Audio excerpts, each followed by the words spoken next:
우리가 계속해서 출애굽기 말씀을 함께 묵상하는 가운데 있습니다. 지난주까지 9번째 재앙을 미련하지만 묵묵히 받고 있는 그런 바로의 마음에 대해서 우리가 살펴보았습니다. 기억을 한번 되새겼으면 좋겠습니다.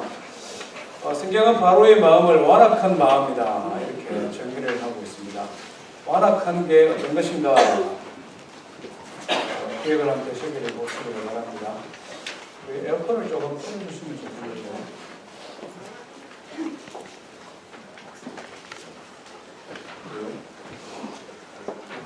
자기 만족과 자기 성취에 도취되어 마음이 딱딱하게 굳어진 상태, 그것이 완악한 마음이라고 했습니다.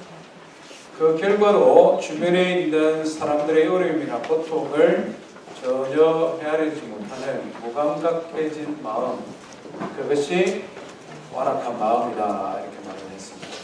하나님을 떠난 인생, 특별히 하나님의 말씀을 마음에 두기 싫어하는 마음이 완악한 마음입니다.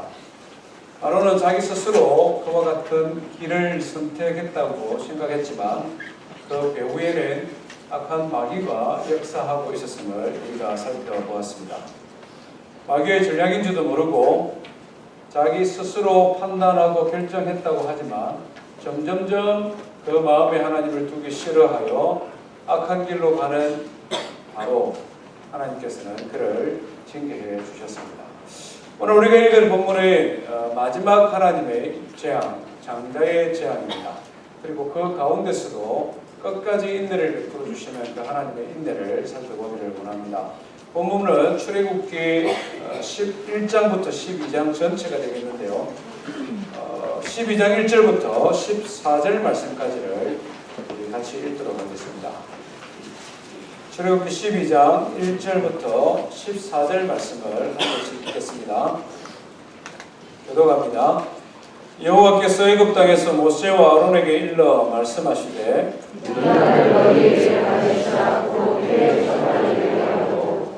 너희는 이스라엘 온 회중에게 말하여 이르라. 이달 열흘에 너희 각자가 어린 양을 취할지니 각 가족대로 그 식구를 위하여 어린 양을 취하되 그 어린 양에 대하여 식구가 너무 적으면 그 주의 이웃과 함께 사람들을 따라서 한 달을 취하며 각 사람이 먹을 수 있는 양에 따라서 너희 어린 양을 계산할 것이며 너희 어린 양은 흠 없고 1년 된 수컷으로 하되 양이나 염소 중에서 취하고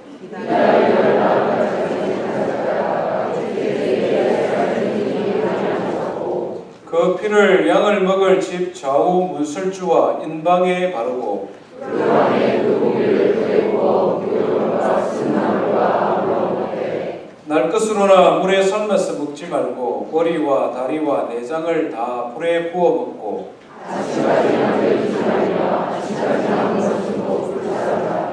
너희는 그것을 이렇게 먹을지니 허리에 띠를 띠고 발에 신을 신고 손에 지팡이를 잡고 급히 먹으라.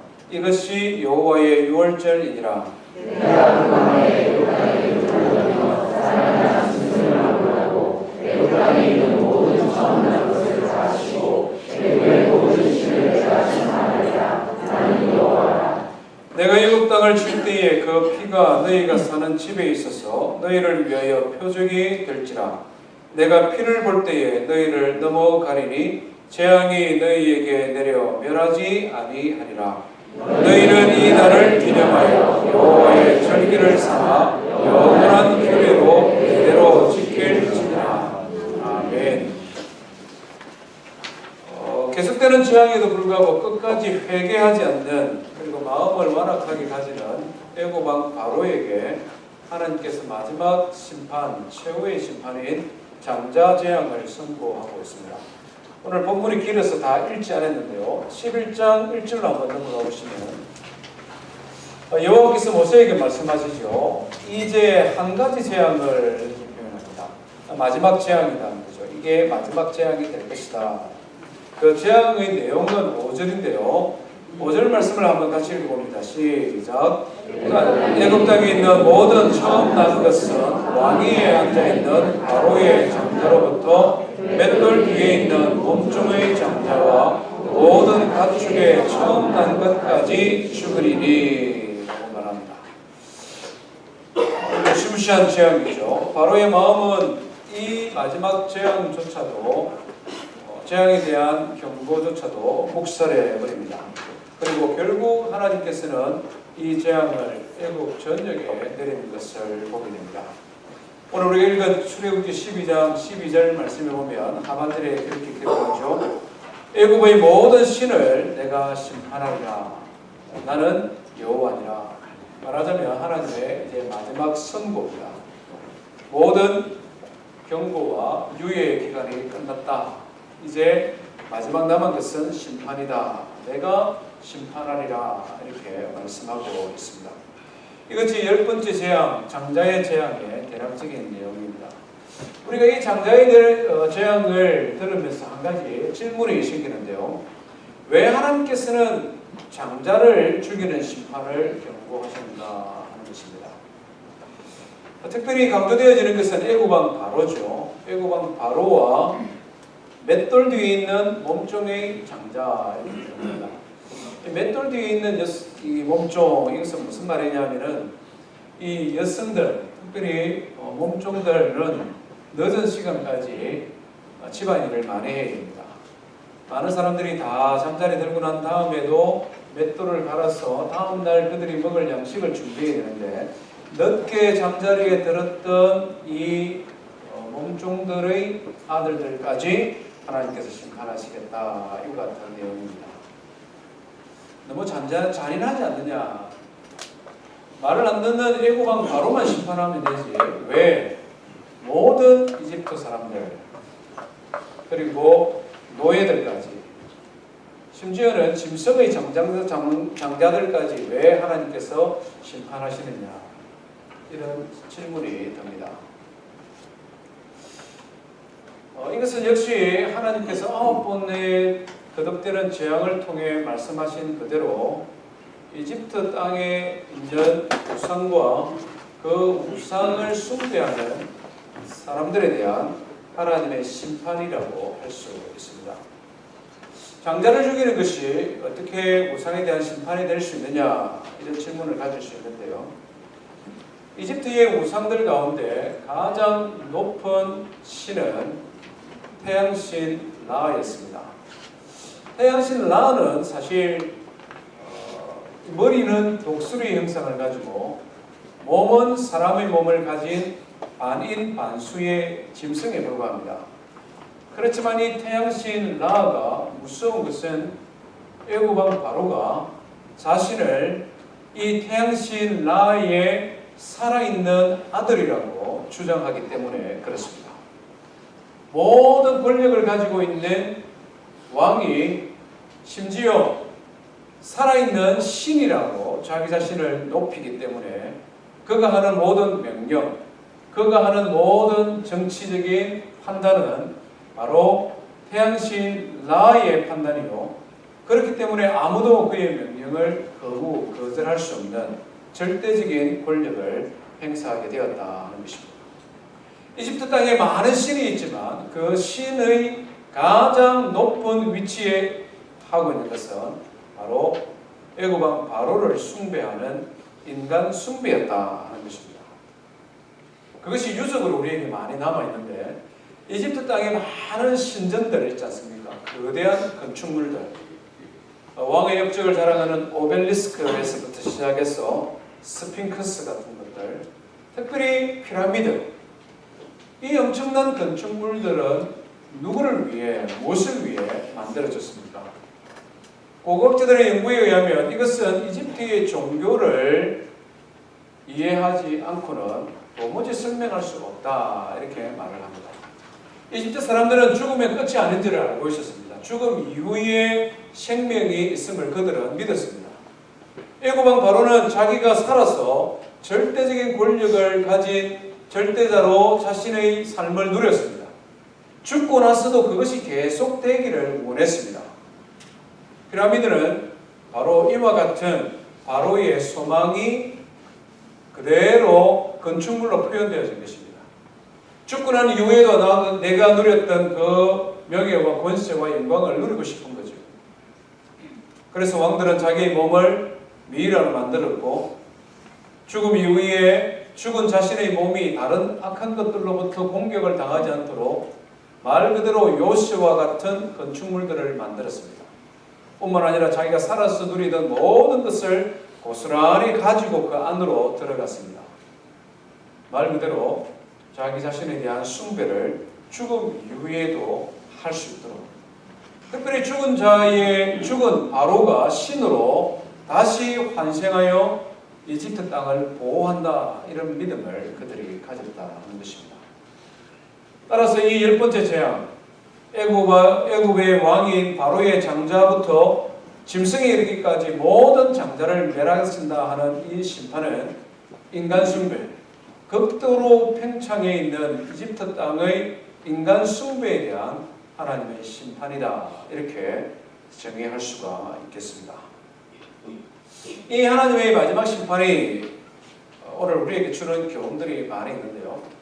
그것은 오늘 이 시대에, 우리가 살고 있는 이 시대가 역사상 그 어떤 시대보다도 인간 숭배가 팽배한 시대를 우리가 살아가고 있다는 것입니다. 정말 그럴까요? 한번 살펴보기를 원합니다. 오늘 이 시대에도 이집트 사람들처럼 형상을 가진 우상을 숭배하는 사람들이나 나라들 많이 있습니다. 강의 신, 개구리의 신, 소, 뱀, 악어, 곰, 이와 같은 형체를 가진 우상. 인도 같은 나라가 대표적인 나라죠. 아프리카나 아마존의 밀림이나 다신교를 믿는 나라들은 지금도 여전히 형체를 가진 우상을 섬기고 있습니다.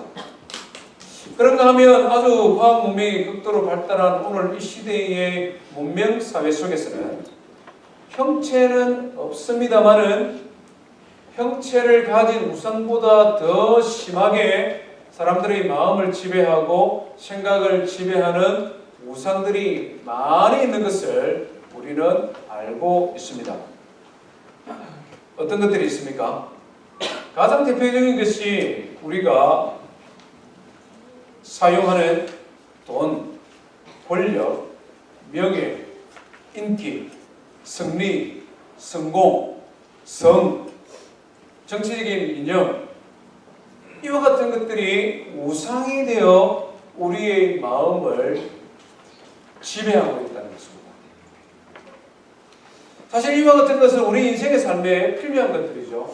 돈이라든지 명예라든지 인생을 승리하고자 하는 그런 욕망이라든지 자아를 실현하는 것, 정치적인 신념을 가지고 정치 활동을 열심히 하는 것, 이런 것 다 필요한 것들입니다. 그런데 이것이 필요의 단계를 넘어서서 지나치게 우리의 마음을 사로잡게 되고 집착하게 되고 마치 그것이 나의 인생의 전부인 양 매달리기 시작하면 문제는 달라집니다. 하나님께서 우리에게 주신 삶의 유용한 도구들이 어느 순간에는 우리의 마음을 사로잡고 마치 그것이 우리 인생의 전부인 양, 그것을 소유하면 내가 행복하고 그것을 소유하고 있으면 내가 인간다운 삶을 사는 것이고 그렇지 못하면 행복하지 못할 뿐만 아니라 존재의 의미가 없다라고 생각하는 지경에 이를 수도 있다는 것입니다. 이와 같은 사람의 마음을 칼빈은 우상을 만드는 공장과도 같아, 이렇게 지적을 했습니다. 오늘 이 시대의 가장 큰 우상은 바로 사람 그 자체입니다. 한 10년 전에 영국에서 아주 사람들이 주목을 끌만한 그런 일들이 좀 일어났습니다. 대표적인 무신론 단체인 영국 인본주의자 협회에서 런던 시내를 도는 버스에다가 광고를 했습니다. 그 광고의 문안이 문제가 되었는데요. 이런 내용입니다. 아마도 하나님은 없다. 이제 걱정을 멈추고 당신의 인생을 즐겨라. 이랬습니다. 걱정을 멈추고 인생을 즐겨라. 오랜 역사 동안 영국 사회에 뿌리 내리고 있던 기독교 문화와 전통의 완전한 정면 대응하는 공격이었죠. 하나님은 없으니까 걱정하지 말고 마음껏 내 인생을 즐겨라. 이런 문구였습니다. 비슷한 시기에 영국의 대표적인 지성인이라고 할 수 있는 옥스퍼드 대학원의 진화생물학자, 우리 성도님들도 아마 여러 번 이름을 들었을 것입니다. 리차드 도킨스라는 사람이 만들어진 신이라는 제목의 책을 내었습니다. 만들어진 신이다. 이 사람이 이 책의 내용을 요약하면 아주 간단한데요. 이 세상에는 많은 악의 원인들이 있는데 그 악의 원인 가운데 가장 큰 것은 종교다. 이렇게 말했습니다. 그가 표현은 종교다 이렇게 표현했지만 그 마음의 중심에는 기독교다. 이것이 있었습니다. 세상의 악의 근원이 되는 기독교를 없애버리면 세상에는 진정한 평화가 올 것이다. 그렇게 글을 적었습니다. 9.11 테러 이후에 전 지구상에 만연해 있는 종교적인 갈등에 대한 비판을 하면서 기독교가 모든 악의 근원인 것처럼 그는 주장을 했습니다. 기독교가 믿는 신은 많은 사람들이 망상, 상상력이 만들어내어진 거짓의 산물이기 때문에 그것을 벗어나야 된다. 이런 주장이었습니다. 미국에도 이와 비슷한 주장을 하는 그런 기관과 단체들이 많이 있는데 그 중에 가장 대표적인 것이 종교로부터의 자유라는 재단입니다. 종교로부터 자유. Freedom from Religion Foundation이라는 단체입니다. 이들도 역시 종교로부터 자유라고 이름을 붙였지만 그 중심은 기독교로부터의 자유입니다. 우리가 호텔 같은 데 보면은 이 성경책을 성서공회에서 공급을 했잖아요. 점점 사라지고 있습니다. 왜 사라지느냐면 이 사람들이 법적으로 시비를 걸기 때문에 그렇습니다. 내가 돈을 내고 호텔 방에 갔는데 왜 보기 싫은 성경이 그 안에 있느냐, 치우라. 학교의 애프터스쿨에 많은 프로그램들이 있는데 그 중에 하나가 믿는 사람들이 모여 성경 공부하는 겁니다. 학교 건물 안에 성경을 가져와서 읽거나 공부하는 것은 정교 분리 원칙에 어긋나기 때문에 하지 마라 이렇게 이야기를 합니다. 다른 종교들, 말하자면 무슬림들이 집단적으로 거주하는 지역이나 아니면은 다른 종교인들이 집단적으로 거주하는 지역의 학교에서 애프터스쿨에 그와 같은 프로그램들이 들어오는 것에 대해서는 아무 말을 안 합니다. 그러나 기독교에 대해서는 유달리 아주 적대적인 마음을 가지고 공격을 많이 합니다. 공공장소 위에 기독교 형상을 가지는 그런 형상들, 예를 들면 십자가라든지 기독교 인물이라든지 이와 같은 동상들이 세워져 있으면 그것에 대하여 법적으로 소송을 걸어옵니다. 기독교가 오랜 역사 동안 이 미국 사회의 종교적인 배경이 되었기 때문에 아주 오랜 역사 동안 50년, 100년, 150년, 200년 동안 그와 같은 유적들이 있는데 그것이 정교 분리의 원칙에 어긋난다고 치우라고 이야기를 합니다. 주장을 많이 하고 있죠. 곳곳에서 지금 소송들이 일어나고 있습니다. 이 사람들의 주장은 뭐냐면 기독교를 없애야 된다. 그래야만 인류에게 평화가 온다 하는 것입니다. 이와 같은 사람들의 주장, 그와 같은 행위에는 이 시대의 사람들의 가치관을 반영하고 있습니다. 가치관이라고 그러기도 하고 시대 정신이라고 하기도 하죠. 오늘 이 시대의 사람들이 생각하고 있는 가치관이 뭐냐 하는 것입니다. 그것은 우리 인간의 자유와 인간의 권리가 그 어떤 것으로도 통제할 수 없는 최고의 권리요 최고의 가치라는 것입니다. 그런데 이것을 방해하는 것이 종교고 그 가운데서 특별히 방해하는 것은 기독교라는 것이죠. 왜냐하면 기독교는 인간의 자유와 권리를 이야기하지만 하나님을 예배하라고 말을 하는 절대적인 진리에 대하여 가르치는 종교이기 때문에 그렇습니다. 절대적인 진리는 없고 모든 인생은 스스로 자기가 진리라고 믿는 바를 믿을 수 있고 표현할 수 있고 그대로 살아갈 자유가 있는데 기독교는 하나님의 말씀의 진리라고 말하기 때문에 인생을 올가면은 올무와 같은 것이다. 그래서 이 기독교 신앙을 없애야 된다 하는 것입니다. 들으면 굉장히 좋은 말 안 됐습니까?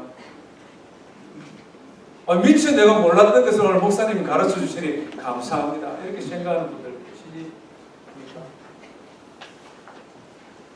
인간을 최고의 위치로 올려서 모든 것을 판단하고 모든 것을 결정할 수 있는 최후의 결정권자라고 높이니 우리 마음이 좋을 수가 있습니다. 근데 세상을 한번 보십시오. 모두가 다 자기의 권리와 자기의 자유와 자기가 절대적으로 옳다고 주장하는 지금 현재 세상을 한번 보십시오. 우리 지난 주간에도 너무나 끔찍한 그런 두 가지 혐오 문제가 미국 사회에 일어났죠. 정치적인 신념이 신이 되고 종교가 된 사람이 자기가 반대하는 사람들 앞으로 폭탄을 발송했습니다. 이미 그 사람에게 있어서는 자기의 정치적인 신념이 신의 자리에 올라와 있는 것입니다. 그 신념을 쫓아 행하기 위해서 사람이 죽든지 말든지 사람들이 폭탄을 발송하지만 전혀 죄책감을 느끼지 않습니다. 어제는 유대인 회당에 총기 난사가 있어서 11명이 죽고 2명이 중태고 4명이 아주 심각한 병원에서 치료를 받고 있습니다. 이 사람은 인종 혐오를 가지고 있죠. 자기가 믿는 자기의 생각입니다. 유대인이 모든 악의 근원이기 때문에 유대인들은 많이 죽이면 많이 죽일수록 좋다는 그와 같은 사람이 생각을 합니다. 왜? 그것이 그 사람에게는 진리요. 그것이 그 사람에게는 자기 자신의 존재의 의미이기 때문에 그렇습니다. 인간이 극도로 높아진 이 세계 속에서 그 어떤 시대보다도 혐오 문제가 더 많고 분쟁이 더 많고 갈등이 더 많습니다. 예수님께서 우리에게 경고하신 말씀 그대로 나라와 나라가 민족과 민족이 처처해서 서로 분쟁하고 서로 갈등하고 서로 싸우는 점점 더 그와 같은 종말적인 세계로 변화되어져 갈 것입니다. 왜? 절대적인 권위가 없기 때문에. 모두가 다 자기가 옳다고 주장하니 누가 이것을 중재할 수가 있겠습니까? 사랑하는 성도 여러분, 인본주의 시대에 하나님의 말씀을 믿고 순종하고 신앙생활하는 것은 참 쉽지는 않습니다. 그렇지 않습니까? 우리 젊은이들, 저를 한번 봐주세요. 세상 사람들은 하나님의 말씀을 믿고 순종하고 주일 되면 예배하고 이렇게 살아가는 것을 나약한 사람들이 하는 짓이라고 생각합니다. 성경의 권위를 인정하는 것을 못난 사람이 하는 것으로 생각합니다. 그렇게 말을 합니다. 이와 같은 것에 대하여 거의 토론을 하지 않는데 만약에 토론이 벌어져서 나의 주장을 말하게 되면 공격을 합니다. 너는 아직까지 그런 생각을 가지고 있다. 너는 아직까지 그 성경 말씀을 믿고 따르냐. 야, 나는 네가 그렇게 구시대적인 사람인 줄 몰랐다. 내가 그렇게 편협한 인생인 줄 난 몰랐다고. 그런 시대를 우리가 살아가고 있지 않습니까? 하나님의 인내를 가볍게 여기지 마시기를 바랍니다. 애국왕 바로와 그의 백성들에게 9번이나 기회를 주었습니다마는 하나님의 인내가 끝났을 때에 하나님께서는 마지막 심판을 경고하시고 그것을 실행에 옮기셨습니다. 사람들은 오늘 이 시대를 말세라고 이야기를 합니다. 말세의 징조에 대하여 많은 것들을 이야기합니다. 이 말씀을 묵상하면서 오늘 이 시대가 말세인 증거 중에 하나는 뭐냐? 극단적인 인본주의요, 인간 숭배의 사상이라는 것입니다. 우리가 인정하든 인정하지 않든, 우리가 알든 알지 못하든 세상은 인생을 하나님의 자리에 이미 올려놓았고 그러지 아니하는 기독교와 성도들을 향하여 끊임없이 도전하고 공격하는 시대를 우리가 지금 이미 살아가고 있다는 것입니다. 하나님의 말씀을 순종하고 하나님께서 우리 모든 인생을 창조하실 뿐만 아니라 지금도 온 세상을 다스리시는 만물의 주권자 되심을 믿고 고백하며 그 하나님의 은혜 아래 살아가는 저와 성도 되기를 주의 이름으로 축원드립니다. 이집트 온 땅에 내려진 이 죽음의 심판, 그렇지만 하나님께서는 이 마지막 심판 가운데서도 은혜를 베풀어 주셨습니다. 그것은 이스라엘 백성들을 구별하셨다는 것이죠. 출애굽기 11장 우리 한번 앞장 돌려서 7절 말씀을 한번 읽어보겠습니다. 7절입니다. 시작. 그러나 이스라엘 자손에게는 사람에게나 짐승에게나 개 한 마리도 그 혀를 움직이지 아니하니 여호와께서 애굽 사람과 이스라엘 사이를 구별하는 줄을 너희가 알리라 하셨나니. 우리 하나님은 참 유머 감각이 뛰어나신 분입니다.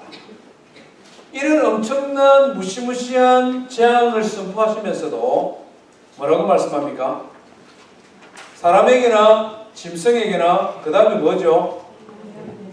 예, 개 한 마리에게도 뭐를 움직이지 않는다? 혀를. 여름에 개가 더우면 어떻게 합니까? 이러잖아요. 이 엄청난 심판을 재앙을 경고하시면서도 하나님께서는 재미나는 표현을 하시죠. 이스라엘 백성뿐만 아니라 그 백성의 곁에 있는 짐승조차도 하나님께서 건드리지 아니하시겠다. 구원받은 사람 옆에 있어야 복 받습니다. 그죠? 은혜 받는 사람 옆에 있어야 나도 은혜를 받습니다. 우리 좌우에 한번 인사해 봅시다. 당신 옆에 붙어 나도 구원받을래요.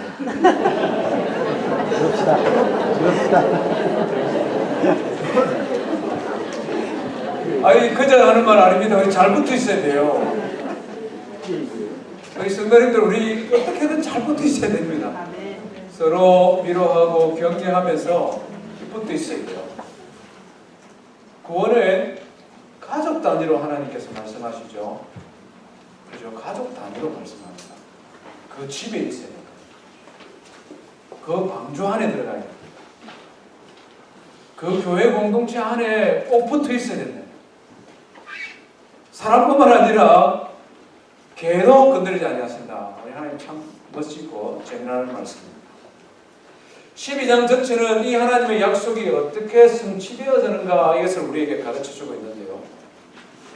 이 여호와의 유월절은 앞에 있었던 9번의 재앙과는 조금 다르게 하나님께서 우리가 준비해야 될 것이 있음을 말씀하고 있습니다.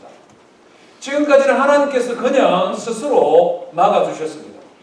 메뚜기도 못 날아가게 하고 우박도 그 지역은 못 내리게 하고 흑암도 그 지역에는 찾아오지 못하도록 하나님께서 그냥 스스로 알아서 이스라엘 백성들이 거주하고 있는 고세 땅을 지키고 보호했습니다. 그런데 이 10번째 재앙에서는 경고를 하시면서 너희들이 준비해야 될 것이 있다. 지켜야 될 것이 있다. 이것을 말씀하고 있습니다. 구체적으로 한번 보면요. 여러 가지를 말씀하고 있습니다. 12장 3절에서 제일 먼저 뭘 준비하라고 합니까? 어린 양을 취할지니라. 가족대로 그 식구를 위하여 양을 준비하라. 이렇게 말씀합니다. 1년 된 어린 양, 흠없는 양, 그 양이 어떤 상태에 있는 것까지도 구체적으로 말씀하고 있습니다. 그죠? 5절에 보니까 그렇게 기록하고 있죠. 그 어린 양은 흠이 없고 1년 된 수컷으로 양이나 염소 중에 취하라. 이렇게 말씀하고 있습니다. 왜 하필이면 1년 된 수컷이요 흠이 없는 것이 해야 되는가? 요 성경은 구체적으로 말씀하고 있지 않지만 레위기로 넘어가면 그 이유를 말씀하고 있죠.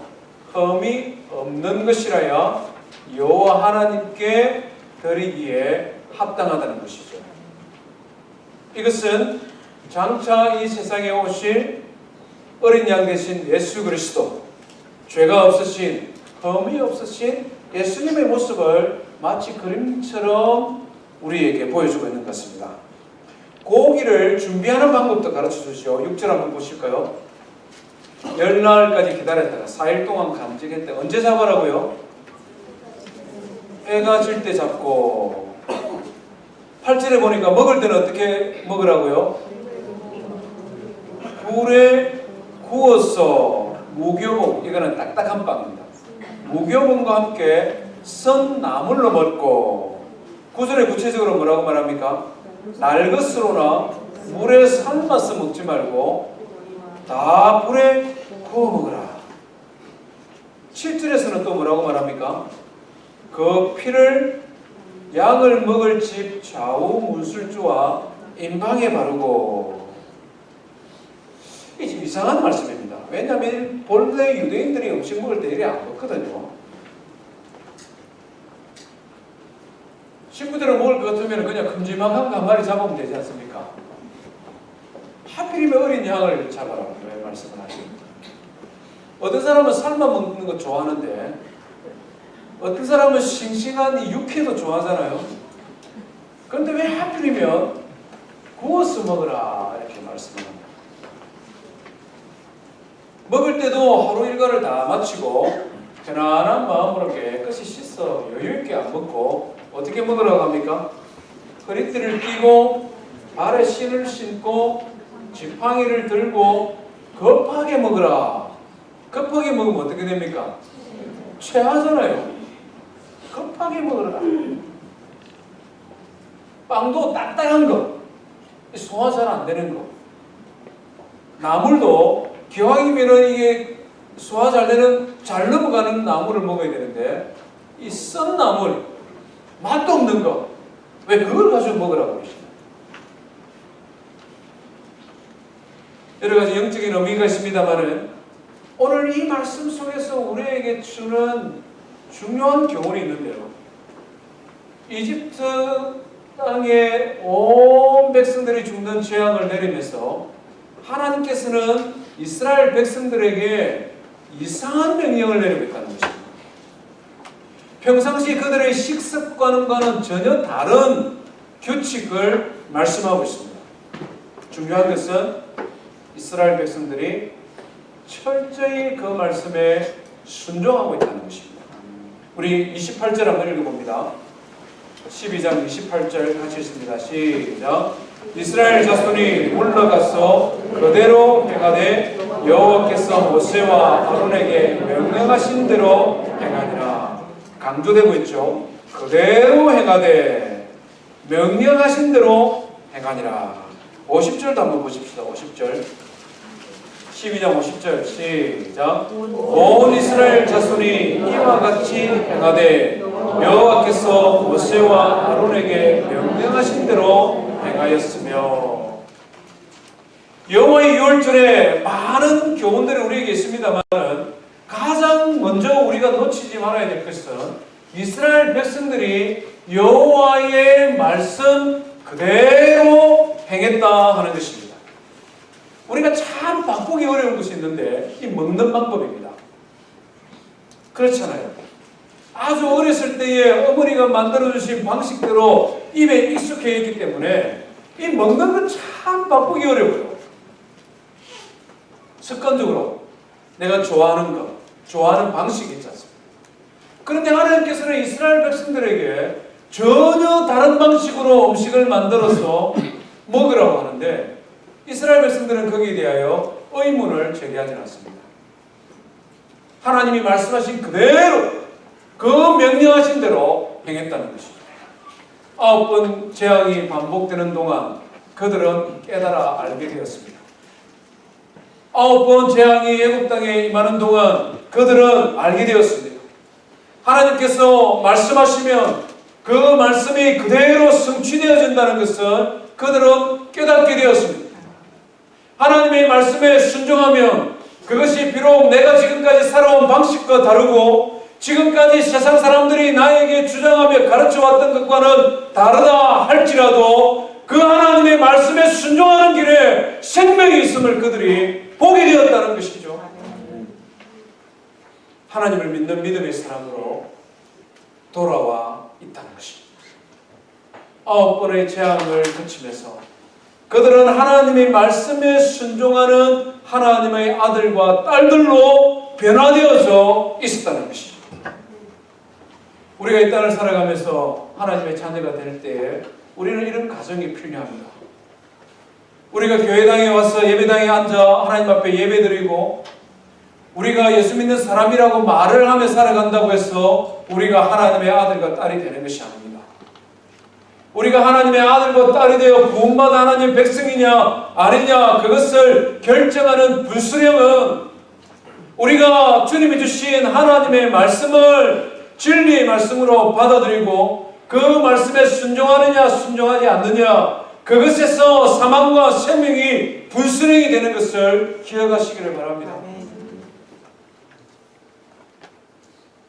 신약, 구약 66권 하나님의 말씀, 주일 설교를 통하여 선포되어지는 하나님의 말씀, 우리가 목장에서 목자 목녀를 통하여 나눔을 통하여 주어지는 하나님의 말씀, 이 말씀이 과거 3500년 전에 모세와 아론을 통해 이스라엘 백성에게 주어졌던 말씀일 뿐만 아니라 오늘 우리에게 주신 하나님의 말씀임을 믿습니다. 여호와의 유월절 중에 많은 것들의 상징적인 의미가 우리에게 있는데 한 가지만 딱 기억한다면 어린 양의 피에 대한 부분입니다. 오늘 우리가 이 본문을 읽었는데 계속해서 우리의 관심을 끄는 것은 어린 양과 그 피에 대한 말씀입니다. 이게 계속 강조되고 있어요. 12장 7절 한번 보십시오. 12장 7절에 보니까 그 양의 피를 어떻게 하라고요? 먹을 집 좌우 문설주와 임방에 바르고, 이 문설주 요즘 안 쓰는 말인데요. 우리는 이렇게 문이 딱 만들어서 나오지 않습니까? 문 기둥입니다. 세로 기둥. 문설주입니다. 세로 기둥. 임방은 뭘까요? 위에죠. 위에 가로로 이렇게 붙여놓은. 여기에 바르라 이렇게 말합니다. 13절에도 똑같이 말씀하죠. 피가 강조되어야 됩니다. 내가 애굽 땅을 칠 때에 그 피가 너희가 사는 집에 있어서 너희를 위하여 뭐가 된다? 표적이 된다. 표적이라는 것을 그걸 보면 그 뒤에 있는 것이 무엇인지를 가르쳐준다 이 말이죠. 이 표적입니다. 표적. 교회 마크를 딱 보면 이거는 널푸른 교회 마크구나. 이 표적이죠. 어린 양의 피를 보면 그것이 너희들이 나의 아들과 딸이라는 것을 증거하는 표적이 될 것이다. 그래서 그 집을 넘어가겠다는 말씀이죠. 23절도 똑같은 말씀입니다. 문 23절. 문 임방과 좌우 문설주의 피를 보시면 이렇게 표현하고 있죠. 피를 강조하고 있습니다. 왜 하필이면 피죠? 징그럽잖아요. 냄새나고.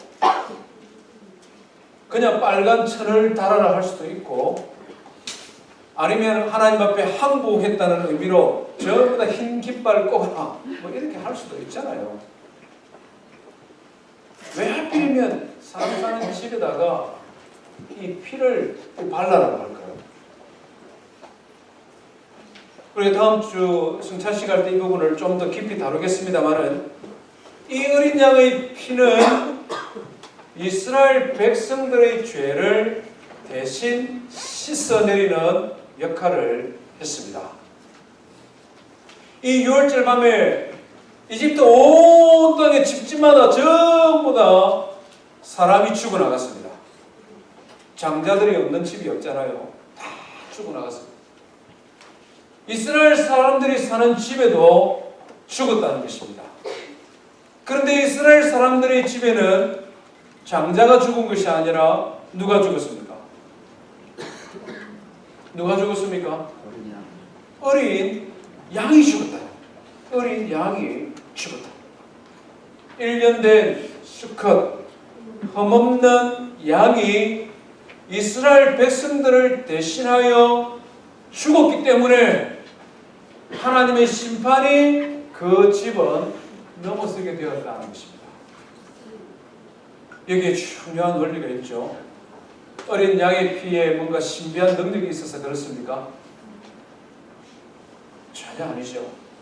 이것은 하나님의 약속이었습니다. 심판을 주관하고 진행하시는 주권을 가진 하나님께서 약속하셨어요. 어린 양을 잡아 그 피를 바르면, 그 약속을 믿으면, 그 약속을 믿고 그것을 실천하면 나의 심판이 너희 집을 지나가리라. 그 약속에 대한 신뢰가 있느냐 없느냐, 그 약속에 대한 신뢰의 바탕을 둔 삶이 있느냐 없느냐, 하나님께서는 그것을 중요하게 여기셨고 이스라엘 백성은 그것을 믿고 실천에 옮겼을 때에 그들에게 구원이 맺다는 것입니다. 이 유월절 어린 양의 피와 하나님의 약속이 중요한 것은 그것은 3,500년 전에 이스라엘 백성에게 주어졌던 약속일 뿐 아니라 오늘 우리에게 주어진 하나님의 약속이기 때문에 그렇습니다. 세례 요한이 예수님을 보면서 뭐라고 말했습니까? 보라! 세상 죄를 지고 가는 하나님의 어린 양이다! 라고 말씀하셨습니다. 구약의 선지자였잖아요. 구약 성경에 능통한 사람이었잖아요. 구약 성경을 읽어보니까 이 어린 양을 대신하여 하나님께서 또 다른 양을 이 땅에 보내주실 것인데 해마다 진행되어지는 이런 제사가 아니라 한 번의 희생으로 말미암아 영원한 제사를 드릴 하나님의 아들이 오실 것을 성경은 예언했고 그것이 바로 예수 그리스도를 통하여 성취되었음을 말씀해주고 있는 것입니다. 베드로 사도도 이것을 누구보다도 깊이 깨달았던 사람입니다. 베드로전서 1장 18절 이후에 이렇게 말씀합니다. 너희가 구속함을 받은 것은, 너희가 구원함을 받은 것은 은이나 금같이 없어질 것으로 된 것이 아니요 오직 흠 없고 점 없는 어린 양 같은 그리스도의 보배로운 피로 된 것이니라. 어린 양 같은 그리스도의 보배로운 피로 되었다 하는 것이죠. 요한과 베드로 사도가 이 사실을 어떻게 알게 되었을까요? 예수님께서 친히 말씀해 주셨지 않습니까? 십자가를 지시기 바로 전날 6월절 날 제자들과 함께 6월절 만찬을 하시면서 예수님께서 친히 말씀하셨습니다. 거기에는 포도주도 있었고 이스라엘의 전통을 따라 딱딱한 무교빵도 있었고 썬 나물도 있었습니다. 예수님께서 떡을 들어 감사하고 축사하시며 그것을 떼어 그 제자들에게 나누어 주시면서 뭐라고 말씀합니까?